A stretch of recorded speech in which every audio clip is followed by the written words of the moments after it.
The main fleet then approached Tanger, having lost contact with the Kamchatka for some days. The Kamchatka eventually rejoined the fleet, reporting that she had fired 300 shells in an engagement with 3 Japanese ships. The enemy vessels were actually a Swedish merchantman, a German trawler and a French schooner. For good measure, as the fleet left Tanger, one ship managed to cut the city's underwater telegraph cable with her anchor, which prevented communication with Europe for 4 days.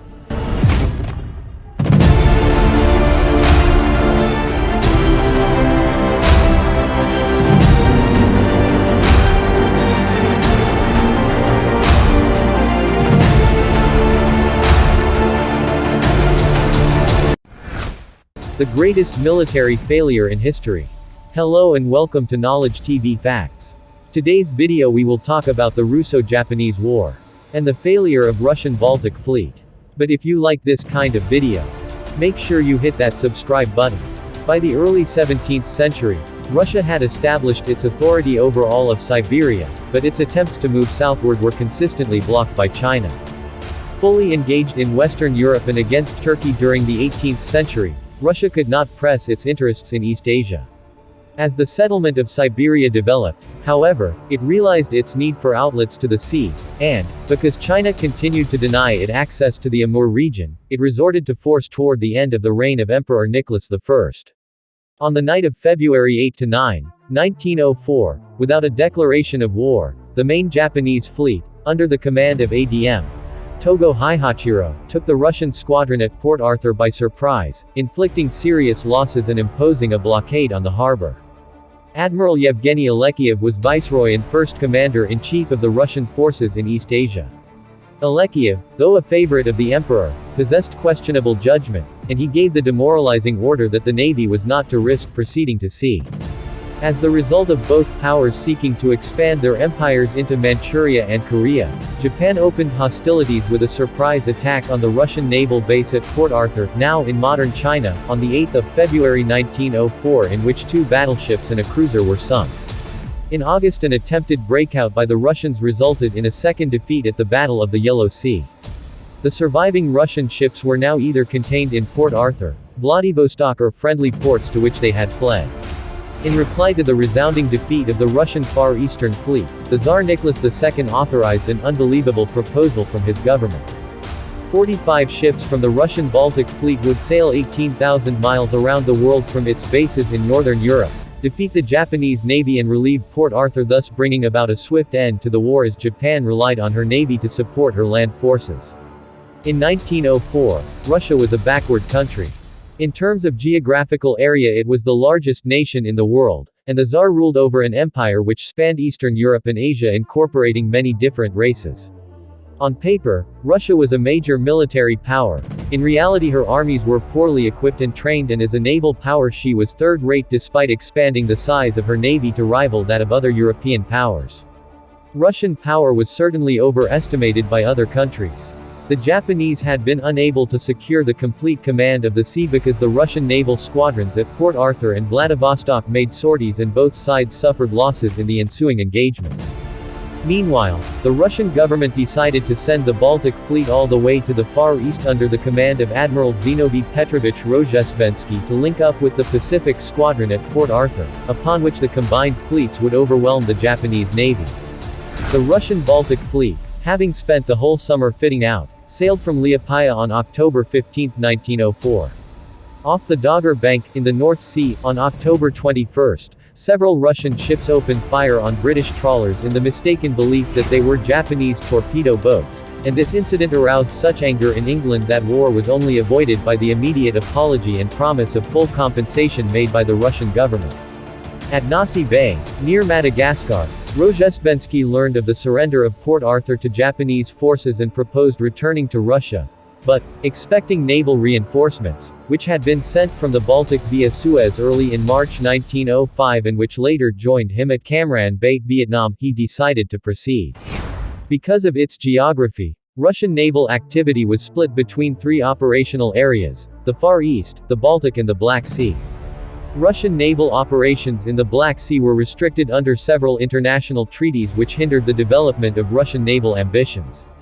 This theater was the only area in which Russia could hope to secure ports in warm water with access to the seas throughout the year, but the numbers and size of ships which Russia could station in the area was limited, together with their operational activities. Consequently, any ships needed to reinforce the Far Eastern Fleet had to be transferred from the Baltic on the other side of the world. The Baltic Fleet's task of completing an 18,000-mile voyage presented a considerable logistical problem, as the fleet would need to resupply and refuel en route. Unlike the Royal Navy, the Russians had no bases around the globe, and international treaties prevented them from using the ports of other friendly foreign powers such as France. Hence a plan to resupply the fleet was devised. Freighters chartered from the German Hamburg-America line would refuel the ships at sea. Potentially, the Baltic Fleet was a large and powerful force. In 1904, the leading naval powers were Britain, France and Germany. The United States had entered into a period of significant naval expansion following years in which its fleet had been a predominantly coastal protection force. Italy had a small but technically advanced fleet, and Italian naval architects and designers were held in high regard. The emerging naval power of the time was Japan, whose highly disciplined navy and officer corps had been trained by the British. In contrast, the Russian Navy faced several problems. Prior to the launch of HMS Dreadnought, which led to standardized design for battleships, many ships of the day were a bizarre mixture of different experiments in naval architecture, which were mostly untried in combat conditions. This often resulted in ships being top-heavy, as the latest innovations were added to the superstructure, causing vessels to become unstable. The French Navy was the most significant victim of this period of experimentation and had lost several ships which had keeled over and sank due to design faults. The Baltic Fleet suffered similar problems, with some of its battleships being as much as 1,500 tons overweight. In practice, this meant that the secondary armament was often underwash and could not be fired. The belt armor was also below the waterline and therefore offered no protection against enemy shells. An example of the hazards posed by these design flaws can be seen in one of the fleet's battleships, the Royal, which sank while anchored in Kronstadt harbor and had to be refloated. These difficulties notwithstanding, on the 16th of October 1904, the fleet, now renamed the 2nd Pacific Squadron, set sail from Levo, in modern Latvia, on its epic voyage. The tone for the expedition was set as the flagship ran aground and one of the escorting cruisers lost its anchor chain. While the fleet waited for the flagship to refloat and the cruiser to retrieve its misplaced anchor, a destroyer accidentally rammed the battleship, Osliaba, and had to return to Reval Tallinn in modern Estonia for repairs. Having overcome these initial problems, the fleet sailed through the narrow waters between Sweden and Denmark. A note of hysteria set in as reports reached the fleet that Japanese torpedo boats were stationed off the Danish coast. The question of how a Japanese torpedo boat squadron, which had a limited range, had managed to travel 18,000 miles in so short a time was never asked. These rumors were further fueled with talk of the Japanese having mined the seas and Japanese submarines being seen. This invoked a further outbreak of mass hysteria amongst the fleet. To quell this, Rozhestvenski then issued an order that no vessel of any sort must be allowed to get in amongst the fleet. When two fishermen delivering consular dispatches from the Tsar approached the fleet, the Russians opened fire. Ironically, the two men, who were thankfully unharmed due to the appalling standards of Russian gunnery, had a personal message for Rozhestvenski from Tsar Nicholas informing him that he had now been promoted to vice admiral. For good measure, the fleet repair ship, Kamchatka, signaled that she was under attack by torpedo boats. When asked how many, she replied, "About 8 from all directions." This was a false alarm. The antics of the captain and crew of the Kamchatka would be the cause of several incidents of an increasingly farcical nature later in the expedition. Having survived attacks from phantom Japanese torpedo boats and submarines and having negotiated a non-existent minefield, the squadron sailed into the North Sea, where the Russians spotted the Hull trawler fleet fishing on the Dogger Bank. The Russians identified the innocent trawlers as being yet more Japanese torpedo boats and opened fire, an incident which almost caused war between Russia and Britain. In the ensuing pandemonium, several Russian ships signaled that torpedoes had hit them. On the battleship Borodino, some of the crew donned life belts and lay prone on the deck, while others charged around wielding cutlasses, shouting that the ship was being boarded by the Japanese and thus panicked the fleet even more. The Russian battleships continued firing, damaging 4 British trawlers and sinking 1. For good measure they also managed to hit two of their own cruisers, the Avrora and the Donskoy, which had been subject to a bombardment from 7 Russian battleships sailing in line-ahead formation.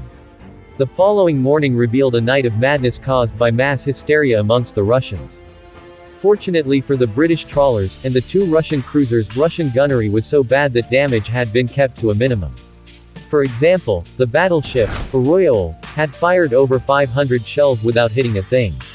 The Russian government was quick to apologize, but British public opinion and the media demanded war against Russia. 28 British battleships from the home fleet were ordered to raise steam and prepare for action, while British cruiser squadrons shadowed the Russian fleet as it crossed the Bay of Biscay and sailed down the Portuguese coast.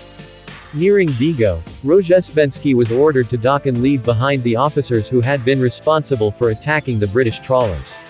Rozhestvensky used the diplomatic furore as an excuse to rid himself of a Captain Klado, one of his most bitter critics. Klado was ordered to return to St. Petersburg to organize reinforcements for the fleet. Klado would use this as an opportunity for revenge on Rozhestvensky by rounding up old, obsolete vessels which the admiral had condemned as old tubs, and jokingly referred to as the sink by themselves squadron. The main fleet then approached Tanger, having lost contact with the Kamchatka for some days. The Kamchatka eventually rejoined the fleet, reporting that she had fired 300 shells in an engagement with 3 Japanese ships. The enemy vessels were actually a Swedish merchantman, a German trawler and a French schooner. For good measure, as the fleet left Tanger, one ship managed to cut the city's underwater telegraph cable with her anchor, which prevented communication with Europe for 4 days. The next phase in the operation was to rendezvous with 10 of the German supply ships off Dakar in Western Africa. Having made contact, the fleet then proceeded to take on double loads of coal. These extra loads had to be stored on the decks, which caused coal dust to spread throughout the ships. The coal dust, combined with the humid equatorial atmosphere, resulted in the death of some of the seamen, who suffered severe respiratory problems from breathing in the filthy black air, which congested their lungs. Having been quiet for some days, the Kamchatka sent a new wave of panic throughout the fleet when she sent the wrong signal during a storm off the coast of Angola. Instead of issuing the code, "We are all right now," the message, "Do you see torpedo boats?" was signaled. As the fleet neared Cape Town, Rozhestvensky received a signal that Klado was sending the reinforcements to join him. The admiral, knowing the quality of the ships, decided to avoid a rendezvous with them. Morale amongst the fleet reached an all-time low, as many of the sailors became convinced that they were sailing to certain destruction. To lift their spirits, the crews collected exotic pets on shore visits, including a crocodile and a poisonous snake that caused a panic on one battleship when it wrapped itself around the guns and then bit the commanding officer. The fleet turned into a floating zoo as a bizarre menagerie of birds and animals was left free to roam the decks. Events took a more severe downturn when the cooling plant on the Esperance, the fleet's refrigerated supply ship, broke down. A lot of rotting meat had to be jettisoned, which resulted in the fleet being followed by sharks. At Madagascar, events took a turn for the worse. For 2 weeks, Admiral Rozhestvensky was severely ill and remained confined in his cabin. His chief of staff suffered a brain hemorrhage and was partially paralyzed. No one was really in command of the fleet, and the crew spent increasing amounts of time ashore at various saloons, brothels and gambling houses. Disease broke out with daily deaths from malaria, dysentery and typhoid. During the funeral for one of her dead, the Kamchatka fired a salute. Unfortunately, a live shell was used which hit the cruiser, Aurora, which was by now becoming used to being a mobile target for Russian gunnery. Mental illness from the long period at sea began to take a toll on the crews as religious fervor broke out. The worst cases, together with a group of mutineers and revolutionaries from the Admiral Nakhimov, were sent back to Russia on the supply ship, Malay. Many officers were frequently drunk or drugged. One officer had bought 2,000 cigarettes in Madagascar, which were found to be filled with opium. The fleet also needed to be resupplied with ammunition, having fired most of its shells in the battle with the British trawlers. Spirits lifted when the supply ship, Irtish, arrived. The Irtish was expected to be carrying ammunition for the fleet. When the cargo was unloaded, it was found to comprise 12,000 pairs of fur-lined boots and a matching number of winter coats, ideally suited to equatorial Africa where the fleet was now stationed. To try and restore some semblance of order and battle readiness, Rozhestvensky ordered gunnery practice. None of the destroyers scored any hits on a stationary target. Of the battleships, the flagship scored a single hit, which was on the ship towing the target. A destroyer squadron ordered to sail in line abreast formation scattered during exercises, as the officers had not been issued with new code books. 7 torpedoes were fired, one of which jammed, 3 swung off target, 2 chugged slowly and missed the target altogether, and 1 went round in a circle, causing ships to scatter and panic. For good measure, the Kamchatka sent a signal saying she was sinking. On investigation, this turned out to be nothing more than a cracked steam pipe in the engine room. The fleet then crossed the Indian Ocean, where it was met by a transport ship, Gorchakov. Spirits lifted in the hope that the ship had some long overdue mail from home. In fact, the only mail the ship was carrying was the letters the crews had sent home from Madagascar 1 month before. On the 11th of May 1905, the 3rd Pacific Squadron, having made good progress for a collection of old tugs, joined the main fleet off the coast of Indochina. The new arrivals brought news from home of unrest, mutiny and revolution. The fleet now headed for Vladivostok, but was engaged by the Japanese at the Battle of Tsushima during the 27th to the 29th of May 1905. The outcome was a one-sided victory for the Japanese, who sunk 8 Russian battleships, 9 cruisers and several other ships, resulting in the deaths of 4,000 Russian sailors, 3 admirals and 7,300 captured. In contrast, Japanese losses amounted to 3 torpedo boats, 116 killed and 530 wounded. Those Russian ships which survived managed to escape to Vladivostok and Port Arthur, where they remained blockaded until the end of the war or the nearest neutral port. The decision to send the Baltic fleet around the world to its destruction must rank as one of the gravest in the long line of naval follies. Diplomatically, the victory at the Battle of Tsushima was a major boost to Japan, which became the first Eastern nation to defeat a European power. Russia was beaten militarily and Japan was financially exhausted by the war, so both powers agreed to negotiation, with talks mediated by Theodore Roosevelt, the President of the United States. The resulting Treaty of Portsmouth, signed on 5 September 1905, saw Russia surrender its leases to the important naval bases of Liaoyang and Port Arthur. Russia evacuated the southern half of Sakhalin and Manchuria and recognized Korea as a Japanese sphere of influence. 2 months after the treaty was signed, the 1905 revolution rocked Russia, which enabled Japan to make Korea a protectorate before formally annexing it in 1910. His full fleet amounted to a formidable armada, but many of the ships were old and unserviceable and their crews were poorly trained.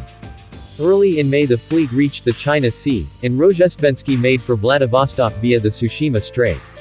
Admiral Togo Heihachiro's fleet lay in wait for him on the South Korean coast near Pusan, and on May 27, as the Russian fleet approached, he attacked.